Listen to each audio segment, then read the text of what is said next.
Assalamu alaikum достор, мынакей Талас областынын Кара Бура районунун элинин атынан Баткен элине буюрса жардам жөнөгөн атат азыр. Бул жер Бүгүн кезектеги жардамды Кара Бура районунун атынан ушу жаштар демилгелеп 20 тонна гуманитардык жардам, ошондой эле 1.215.000 сом батталай акча каражатын алып Баткен жергесине сапар тартышып атат. Ал эми мекеме уюмдардын атынан 1.600.000 ашуун акча каражаты чогулду. Ушул атайын эсептик шотко которуп бердик.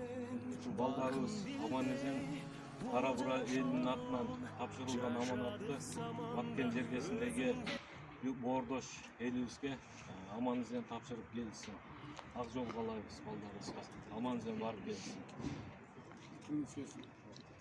Бүгүн мынакей ушу Кара Бура районунун жаштары, мекеме уюмдар, администрация, айыл өкмөт баарыбыз бирдикте азыр Баткен областына элден чогулган гуманитардык жардам жөнөтүп атабыз. Ушул жерде кетип аткан жигиттерге ак жол, ушу элдин аманатын жакшынакай кылып туруп, ошол жакта бүт туугандарыбызга жакшынакай кылып таркатып, матасын алып келгиле. Жолуңар шыдыр болсун, жолдошуңар кыдыр болсун, аман эсен барып келгиле. Assalamu alaikum. Кыргыз эли азыркы Баткенде болуп аткан окуяга байланыштуу биз Кара Бурадан, Кызыл Адырдан жаштар биригип штаб ачып гум жардам чогултканбыз. Ошонун гум жардамыбыз болжолу менен бир 20 тонна болду. Андан тышкары акчалай, наличка акчалай дагы чогулду. 1.215.000 сом чогулду. Анын 615.000 сому Кызыл Адырдан чогулду. 600.000 сому район боюнча чогулду да. Ошону ушу азыркы биздин район боюнча чогулган жаштар комиссия болуп Баткенге алып жөнөп жатышат. Буюрса ар нерсе, ар бир гум жардам өз адресине жетет деп ишенебиз.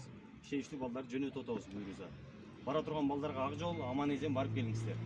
Шыдыр, жолдошуңар кыдыр болсун, аман эсен барып кайтып келгиле. Биз силерди күтөбүз. Жолуңар шыдыр болсун андан.